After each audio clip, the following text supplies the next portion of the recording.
Hey, so we're ready for chapter 13. Maddie and grandfather are just hanging out. Maddie thinks that maybe they can just stay here. They have fresh water, they can find some food, and just let grandfather regain his strength and then walk back to the city. That's the plan. She's thinking maybe they can move to the area by the willows, by the water, because it's cooler and there's fresh water close by, but they're going to wait till the next day after grandfather's had some rest. Chapter 13, September 10th, 1793. The mockingbird whistled and I woke with a start. I laid my hand on grandfather's chest. His heart beat like a battle drum. My throat was parched, but the canteen was empty. I set off for the stream, King George fluttering behind me. I hoped that grandfather would sleep a while. Pretty Maddie, the creature called. What do you want? I muttered. How could I get grandfather to a doctor? If only I could send word to Eliza, she could arrange for a carriage with a doctor and food and a clean shift. A breeze rattled through a cornfield, lifting the leaves like outstretched arms. King George landed on my shoulder. Tea, Maddie. I need tea. I brushed him off. Hush, you foolish creature, or I'll make a pillow out of you. Mother thought I was safe at Gwynedd, slapping the pigs and hoeing the fields. Would she worry when grandfather didn't return? I kicked a rock down the road. Why couldn't I have acted strong and calm like Eliza instead of blubbering like a baby? I disgusted Mother. She knew I was weak. I bet she wanted sons. Instead, she got a backward, lazy girl child. I kicked the rock deep into the brambles. I shook my head to get rid of the dark thoughts. I would only consider the good. Mother was surely getting stronger every hour. Grandfather and I would find a carriage or a wagon that would give us a ride to the Luddingtons. And when we arrived, we would find a letter from Mother telling us that all was well and we could go home. I took a deep breath. I felt better to think about pleasant things. Maddie child, buy me rum. King George landed on a wild rose bush. Go on with you, you flea bag. Find us a pot of porridge or an apple pie. I worked my way through a patch of thistles. The sun burned off the haze and the dew vanished. My stomach rumbled. If only that blasted farmer had left our food hamper. Along with cinnamon buns, Eliza had packed hotcakes and ham, a crock of cherry preserves, another of garlic pickles, and a hard ball of cheese carefully wrapped. I reached the stream, hungry, hot, and tired. With no prying eyes around, I slipped off one of my petticoats, washed it in the river, and hung it over a willow branch to dry. I waded in up to my knees and stood until my toes felt as if they were in a snowbank. What would Nathaniel think if he saw me like this? Would he think me a finer catch than any trout? When the cold became unbearable, I climbed out of the water to pick berries. It was hard not to think of our kitchen table with bowls of oyster stew or corn soup, a platter of duck, sweet potatoes and buttered beans, Indian pudding with molasses, or better yet, apple brown Betty with extra sugar on top. The sound of fish leaping from the water interrupted my fantasies. I turned in time to see scales reflecting the sunlight as the fish slid downstream. Fish. But how to catch one with neither a fishing line or a hook? Where was Nathaniel Benson and his fishing pole when I needed him? My wet petticoat swayed in the breeze. It would have to do. I tried to rip open the seam with my teeth, but the tiny stitches that Mother had sewed would not yield. Another fish wiggled to the top of the water to gulp down a water bug. If I had sewn the skirt, it would have been easy to tear apart. Instead, I would have to use it whole. I pulled the drawstring in the waist tightly until I could barely poke my thumb through the opening. I would hold open the hem and pray an unusually stupid fish would swim into my trap. I bet no soldier ever thought of this one, I said, wading back in the water with my improvised net.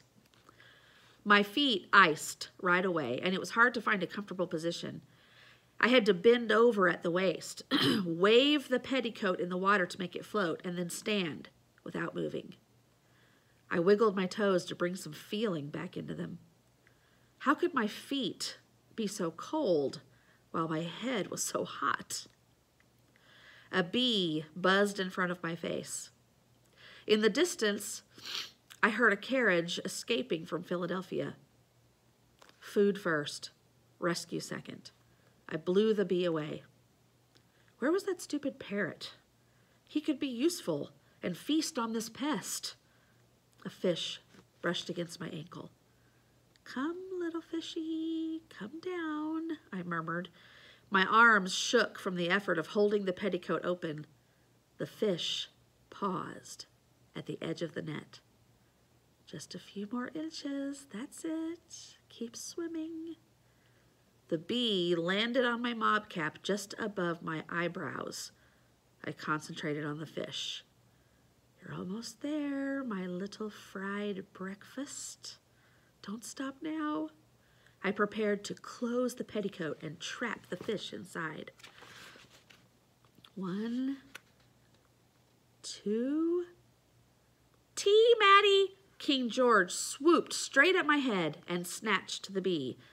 The explosion of feathers in my face sent me crashing into the water. I came up sputtering and saw the trout flick its tail and head downstream, where there were no girls with petticoats and no parrots. Oh, I'll roast you, I shouted at the king, shaking my dripping petticoat in his direction. Fresh thing, he replied. There was no time to try for another fish. Grandfather was alone and without water.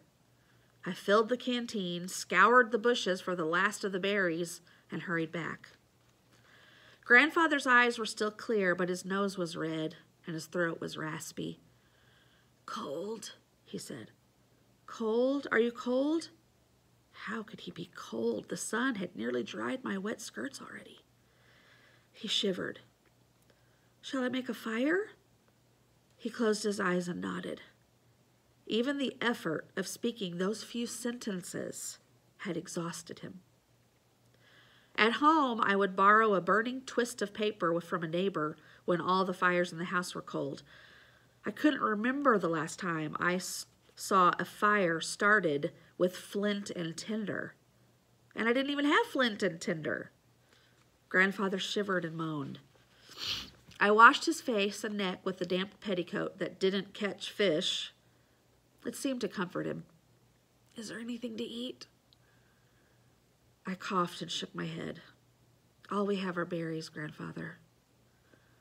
Of course, I forgot. He ate a few. We need food.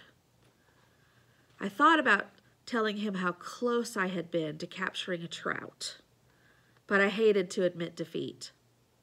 Grandfather struggled to remove a pouch from his vest. There must be a farm hereabout. Pay for a meal and the loan of a few blankets. I can't leave you. You look worse. He held up his hand. I'll be fine. I'll just sit here and watch the wind blow. Think about old friends. We need food and blankets. Off with you. The sun was at its highest as I set out on my search. It felt like a bonfire, spitting embers on my head. I took the first narrow road that branched off toward the east, sure that it would lead to a farm. The man hoeing a field of potatoes took one look at me and ran off. I followed him to a farmhouse, but the door was locked. Go away, shouted a voice from inside. We have children in here. We can't help you if you have the fever. What was wrong with the world? Would I next see birds flying backward or cows crocheting doilies? I walked on, stopping now and then to cough or rest my legs. The heat rolled to the horizon like waves toward shore. Except for a few raspberries, I had eaten nothing for 2 days. A flock of geese flew overhead. I could only think of how they would taste with roast potatoes. Grandfather would need more water soon. I needed to go back. I stumbled along, head down, fighting to keep my eyes from closing. My shoe squashed something brown and green and soft. I shuddered and hurried my pace. I could never abide rotted fruit. Ugh, it drew flies. Fruit. Fruit? I spun around, wide awake and hungry.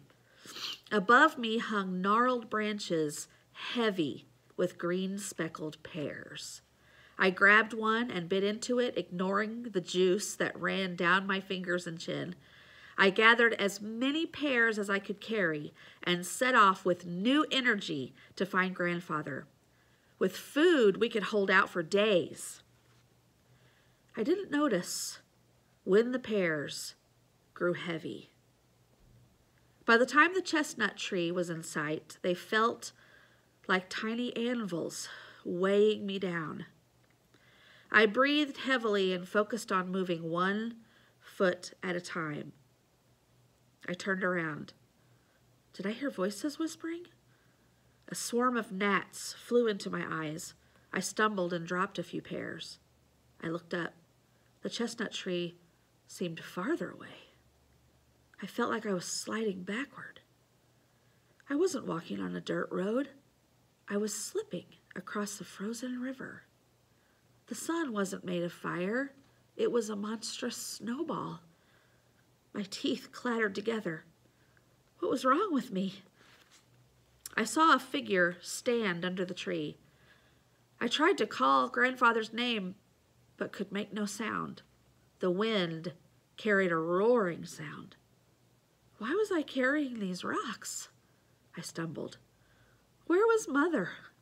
Where was Eliza? The balloon. I'll be up in a minute, Mother. Just let me sleep. Then, blackness.